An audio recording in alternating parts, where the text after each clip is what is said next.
तो देखो अभी मैं आपको यही बता रहा था इस सेक्शन से पहले कि आप डायरेक्ट या तो इसी में ऐड कर दो। अगर आपको प्रॉपर्टीज बढ़ाना है किसी ऑब्जेक्ट कंस्ट्रक्टर का तो आप क्या करोगे कि डायरेक्ट ऐड करोगे, वहीं पे कंस्ट्रक्टर फंक्शन में ही जाके आप ऐड कर देते हो। बट अगर आप नीचे ट्राई करोगे तो नहीं होगा। अगर आप ऐसे सोचोगे स्टूडेंट डॉट कुछ भी कर दो, मान लो कि स्कूल कर दो, स्कूल, ठीक है, इक्वल टू एबीसी, ठीक है। तो अगर आप ऐसा करने की कोशिश करोगे तो ये इनवैलिड है।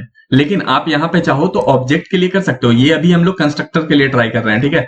आप लेकिन अगर चाहो तो एक ऑब्जेक्ट के लिए कर सकते हो, स्टूडेंट 1 के लिए ये काम आप कर सकते हो, ये वैलिड है, ठीक है। तो अभी मैं यही बता रहा था।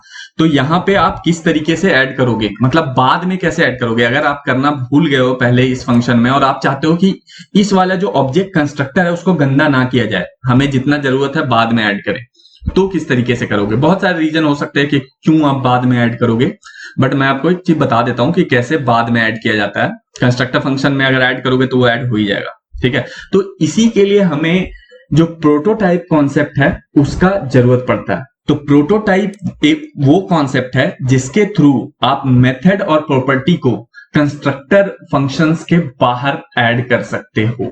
तो देखो जो भी पूरा जावास्क्रिप्ट का ऑब्जेक्ट होता है ना, जो आप बनाते हो या पहले से बना हुआ है, वो क्या करता है कि एक प्रोटोटाइप नाम का एक ऑब्जेक्ट बना हुआ है। मतलब एक सबसे सीनियर लेवल पे समझ लो कि एक सबसे हायर लेवल पे एक प्रोटोटाइप नाम का एक क्लास बना हुआ है जिसको बाकी सारे के सारे क्लास इनहेरिटेट करता है, ठीक है। इनहेरिट क्या है ये मैं आपको आगे चल के आपको समझ में आएगा जब क्लास पे आएंगे हम लोग।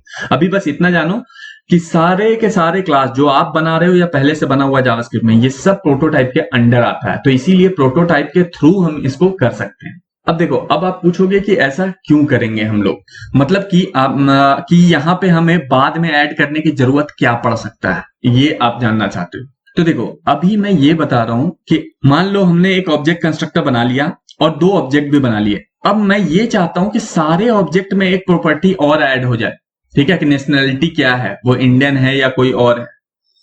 तो उसके लिए हम लोग क्या करते हैं, डायनेमिकली बाद में ऐड कर देंगे, ठीक है। तो जब ऐड करेंगे तो सारे के सारे ऑब्जेक्ट में वो आ जाएगा। तो इसलिए हम लोग को ये हो सकता है कभी किसी पॉइंट पे जरूरत पड़ सकता है। अब हम लोग आते हैं रियल चीज पे कि एक्चुअल में होगा कैसे। तो उसको ऐड करने के लिए आपको क्या करना होता है कि यहां पे आप लिखोगे इस तरीके से। देखो आप ऑब्जेक्ट कंस्ट्रक्टर का नाम लिख लो स्टूडेंट, ठीक है। उसके बाद आपको क्या करना है, डॉट डालना है और लिखना है प्रोटोटाइप, प्रोटोटाइप। और उसके बाद डॉट डाल के आपको फिर वही चीज लिख देना है कि कौन सा प्रॉपर्टी का नाम है और उसका वैल्यू क्या है, ठीक है। वैल्यू यहां पे हम लोग ऐड कर देते हैं, ये देखो मैंने ऐड कर दिया। अब इसको ये वाले लाइन को हम लोग यहां से हटा देंगे, ठीक है। तो अब देखो, अब जब हमने ऐसा किया है तो अब ये ऐड हो चुका होगा स्टूडेंट 1 और स्टूडेंट 2 दोनों में। तो हम लोगों ने अभी क्या कर रहे हैं, एक सेकंड मैं स्टूडेंट 2 का नाम चेंज कर देता हूं ताकि कंफ्यूजन ना हो। अब देखो स्टूडेंट 2 को हम लोग आउटपुट कर रहे हैं।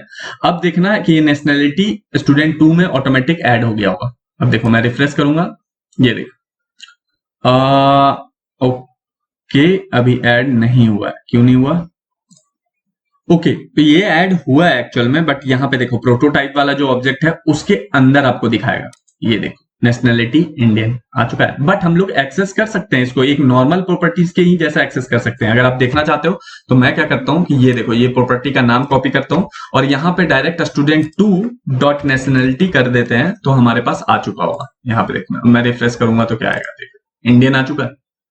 तो ये ऐड हो गया था बट वही है प्रोटोटाइप के अंदर हुआ है। अब मैं आपको यहां पे दिखा देता हूं, इसको फिर से हटाते हैं हम लोग ताकि आपको पूरा का पूरा ऑब्जेक्ट ही एक बार दिखे। देखो यहां पे ऐड हुआ है, जब आप इसको ओपन करोगे तो ये देखो प्रोटोटाइप नाम का एक ऑब्जेक्ट है, उसके अंदर प्रॉपर्टी ऐड हुआ है नेशनलिटी इंडियन, ठीक है। तो ये एक नॉर्मल प्रॉपर्टी जैसा ही, ये बस डायनेमिकली आपने ऐड किया, बाद में ऐड किया है, तो इसलिए कुछ इस तरीके से आपको कंसोल पे दिखेगा, बट ये एक्चुअल में ऐड हो चुका है, ठीक है। तो स्टूडेंट 2 का हो गया। स्टूडेंट 1 भी अगर आप चाहोगे तो स्टूडेंट 1 भी ऐसे ही हो जाएगा। ये देखो स्टूडेंट 1 का भी इंडियन आ चुका होगा। देखो मैं अगर यहां पे रिफ्रेश करूं वो भी इंडियन आ गया।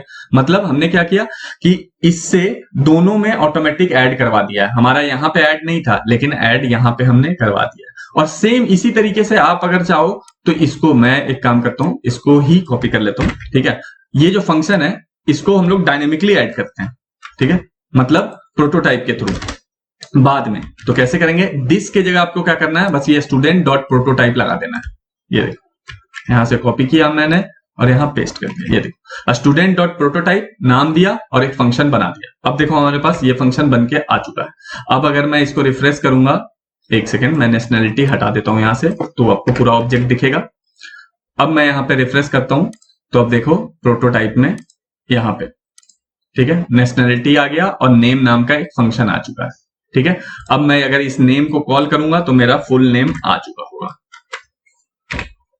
Dot name. ठीक है, मैंने कॉल कर दिया एक मेथड को जो हमने बाद में प्रोटोटाइप के थ्रू ऐड किया है। अब मैं यहां रिफ्रेश करूंगा, विश्वजीत कुमार पूरा का पूरा नेम ऐड होके आ चुका है। तो आपने देख लिया कि जब हमें ऑब्जेक्ट में ऐड करना था किसी स्टूडेंट में तो ये प्रोटोटाइप की जरूरत नहीं पड़ेगा, लेकिन अगर कंस्ट्रक्टर फंक्शन में ही ऐड करना है तो हमें डॉट प्रोटोटाइप लगाना पड़ता है। ठीक है, तो यही है प्रोटोटाइप। और अगर आप कॉन्सेप्ट समझना चाहते हो तो वो आपको आगे जाके समझ में आएगा इनहेरिटेंस क्या होता है।